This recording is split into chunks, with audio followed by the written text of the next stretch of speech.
Welcome to the Business of Government Hour TV, a video companion to our flagship radio program.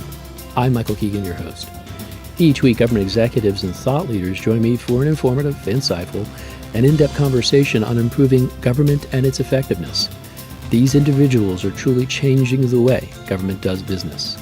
What is GSA's Federal Acquisition Service doing to make its operations easy, efficient, and modern? And how is it delivering best value mission support to customer agencies? I'll explore these questions and so much more with FAS Commissioner Alan Thomas. My co-host from IBM is Kunal Suryavanshi. Take a look and take a listen. You can download the entire interview at Podcast One, iTunes, and at businessofgovernment.org.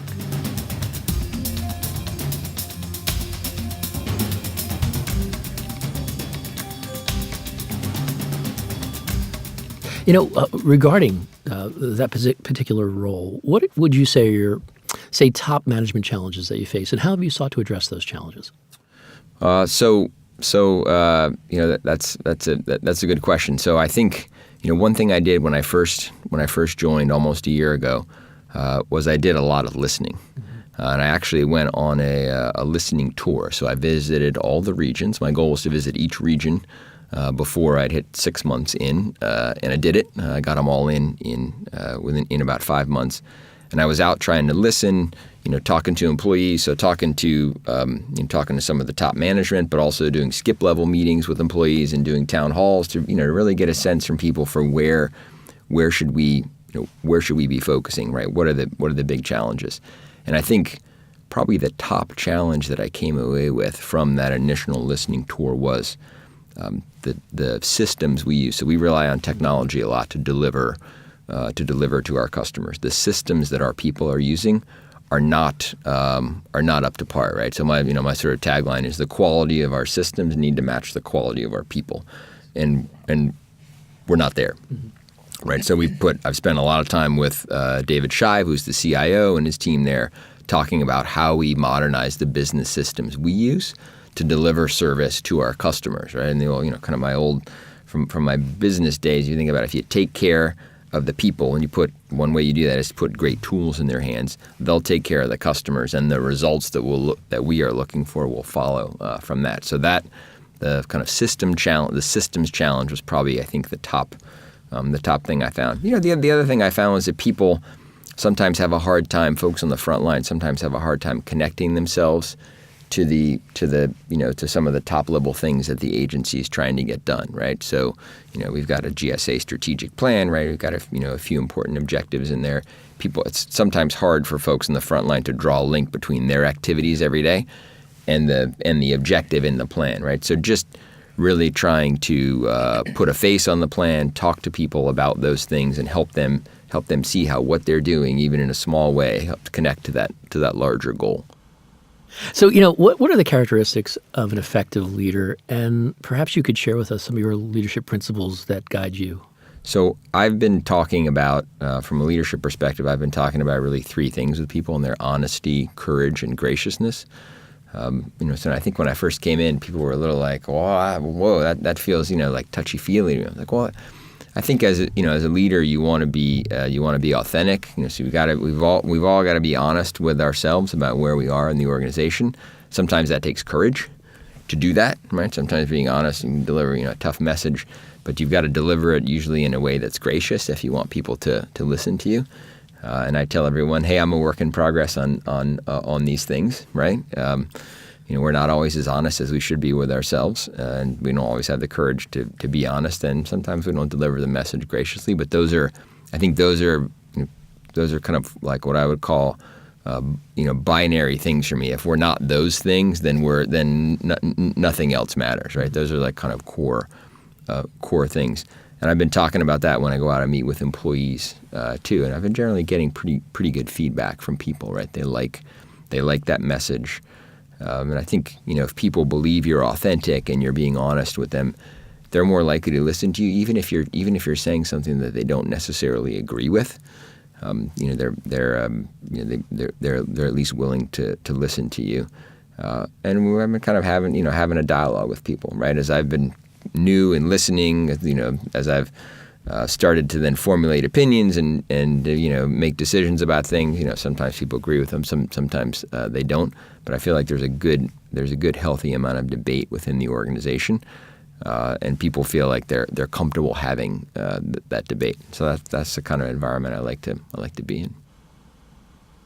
So Alan, FAS leverages the buying power of the federal government by negotiating prices on many products and services required by federal agencies to really achieve mission. To that end, could you outline your strategic vision for FAS and your key priorities, and how do they complement Administrator Murphy's top priorities? So, as I mentioned earlier, I did a lot of listening at the beginning, and part of that listening was really trying to distill, kind of formulate and distill a simple message that folks can remember and that we can go out and execute on. So I've been talking about making FAS easy, efficient, and modern.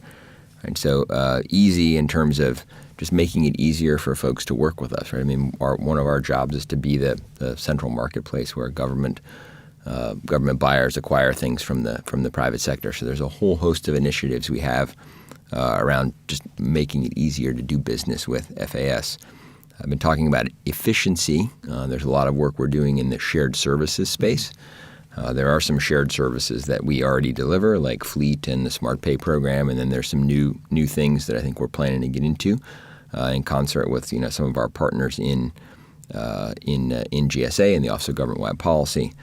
So there's a sort of strain of efficiency. I've been talking about that. And then there's this whole concept of modern. And there we're really talking about FAS as an enabler of IT modernization across the government. So there's some things we're doing with respect to standing up the IT modernization centers of excellence being run out of our Technology Transformation Services group by Joanne Collins-Smee that I think are important. There's a host of work we're doing around the President's report on IT modernization. There were 50 actions identified in that report. GSA is named as the primary or supporting player in 25 of the 50 actions, so we have a pretty central role there. And then there's some work we're doing in support of the Technology Modernization Fund, or TMF, which is part of the Modernizing Government Technology Act that is really looking to to set off a wave of modernization activity across federal government. So easy, efficient, modern is what I've been talking about in FAS. I think that fits nicely under what I consider Administrator Emily Murphy's 4 operating principles, which are ethical leadership, increased competition, increased transparency, and reduced duplication. Right. So all the things we're trying to accomplish around easy, efficient, modern sort of fit under that, and within those 4 broad operating principles. That's great. So I just wanted to get a sense of, are there any? You kind of talked about the internal drivers, but what external drivers and trends have shaped and informed your strategy? So externally, I think the biggest thing we're dealing with is impacting the work we do is just the changes in technology and the pace of change. Yeah, but I kind of always bring it back. So technology is constantly changing. It's been that way for hundreds of years, right? I mean, it's so. Ultimately, it impacts people. We deliver our service. We serve our customers through people. So as the technology is changing, I'm thinking about what's the impact on people. And this sort of fits in nicely with one of the internal drivers that I didn't mention, but I think is worth mentioning, which is the PMA, the President's Management Agenda. Right, we're talking about IT modernization, workforce of the 21st century, and data accountability and transparency is the 3 components of that.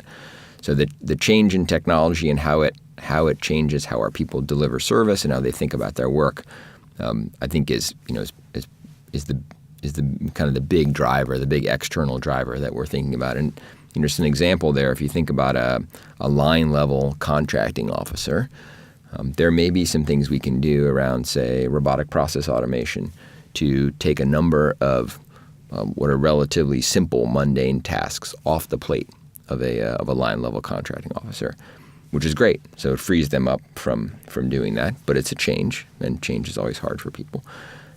When it frees them up, then we say, well, what will they do with that free time? So, well, it'd be great if they could be thinking about, maybe spending a little more time on strategic things, doing some analysis, say, around pricing, or, when's the right time to go to market, right? Those sorts of things. Okay, great. Will they need some training to do that? Are there going to be different tools that are going to be put in their hands in order to have them be able to do that, right? So all that change in technology really just then drives more change in terms of the person and how they need to be equipped, how they think about their job, and maybe the processes they follow to actually get their work done. So to me, it always, whatever we're doing, it always comes back to the people. The people are the ones who are delivering the service for us.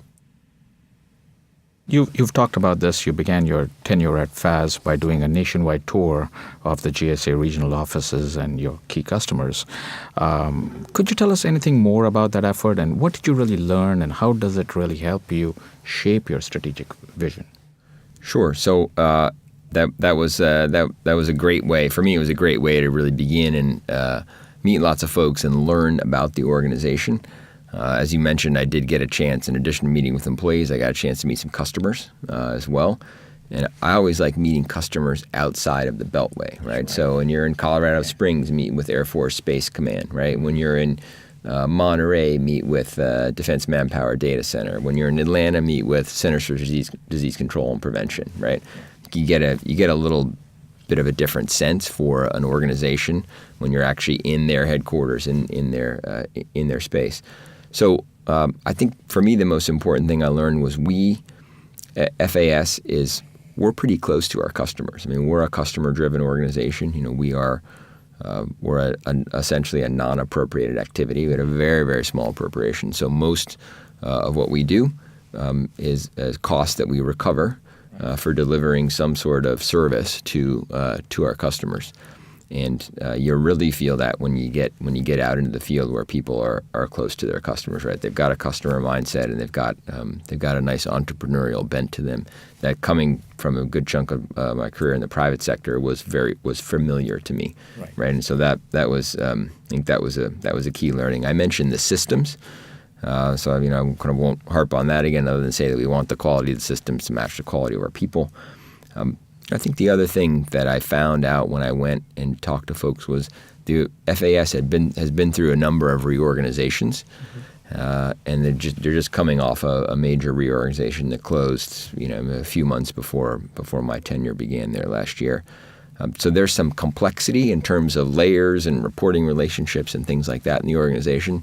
And I think oftentimes for a new leader, the tendency when you come in and you see that is to say, "Oh, I want to clean that up and fix it and reorg again."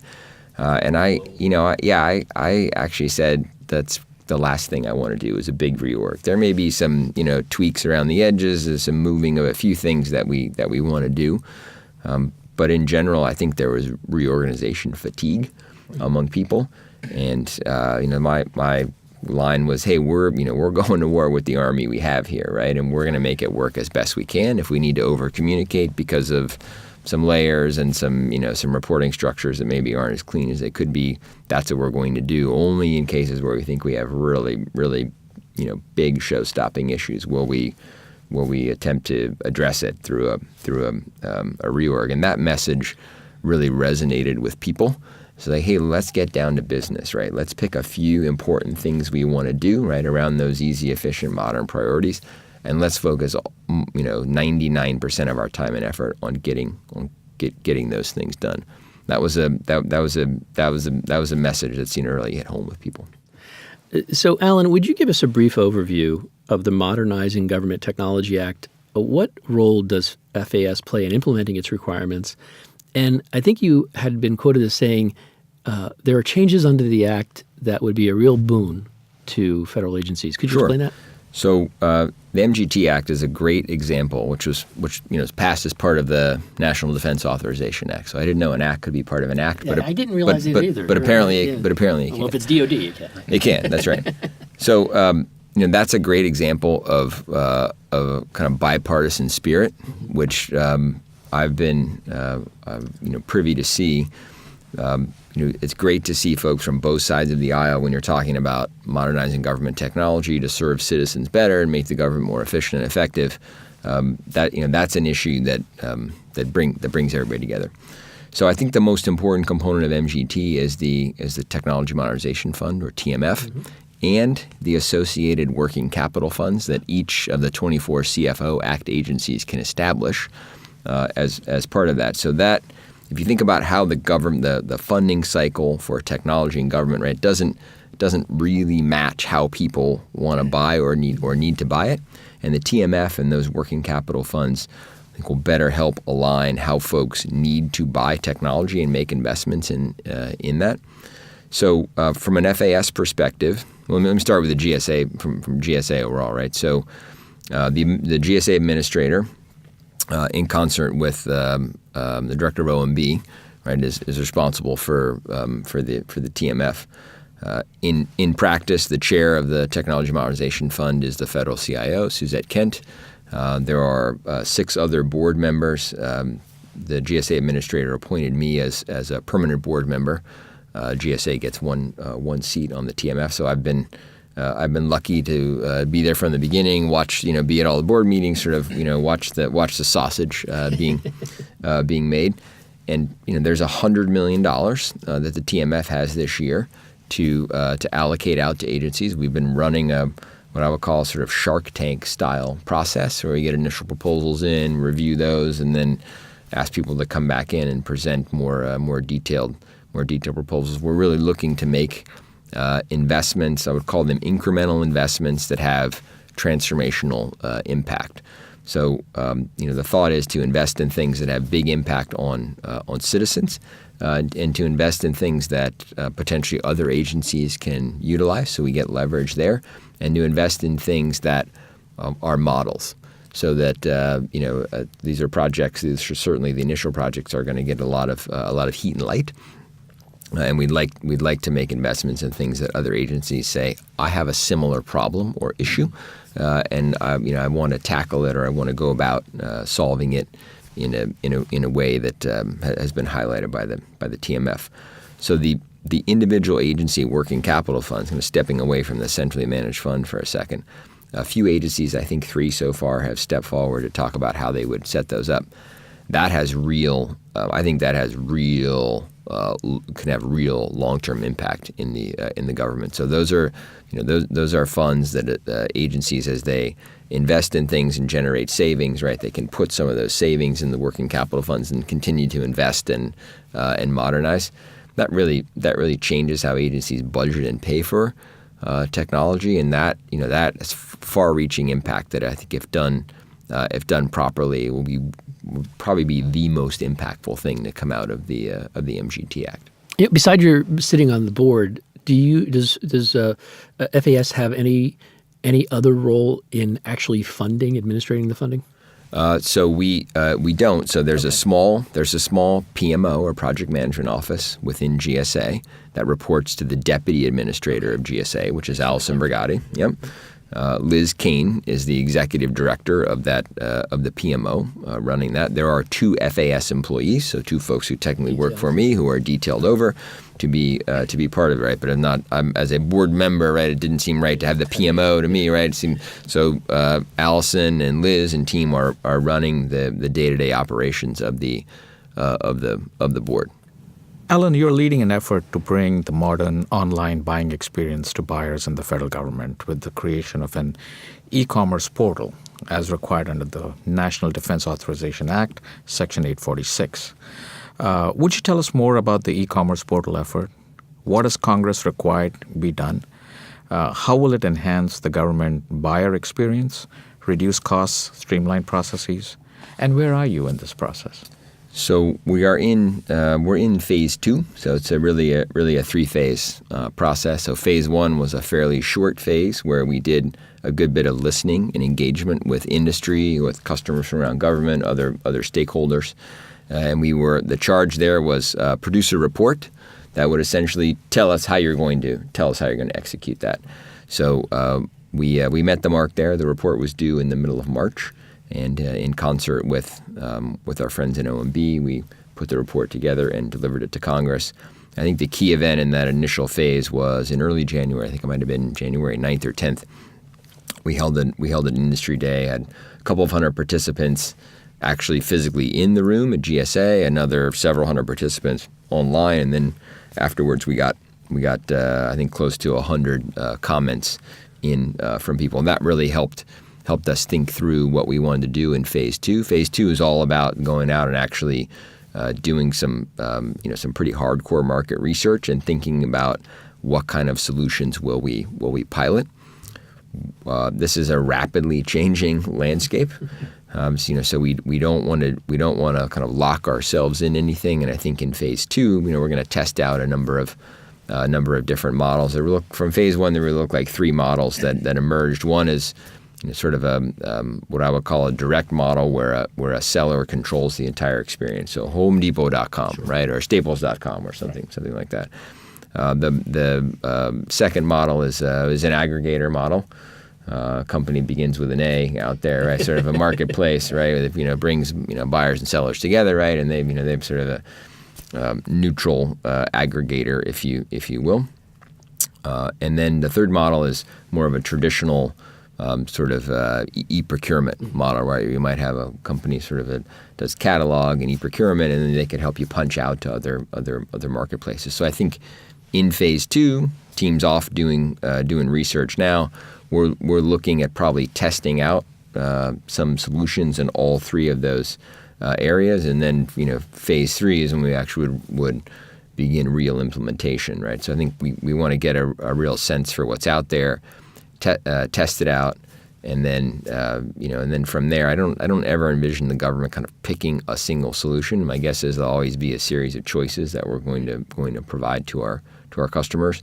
There are a few things that we identified in phase 1 that we have gone back to the Congress and asked for their help so that we can actually execute a pilot in phase 2.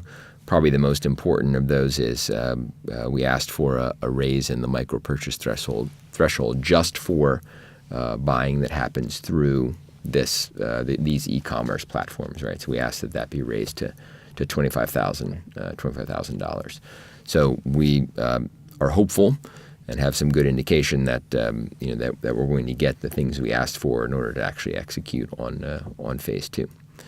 I would take what's going on in 846 and really put it into the broader context of what we're trying to do to make the federal marketplace a better place to do business, both for industry partners and for buyers.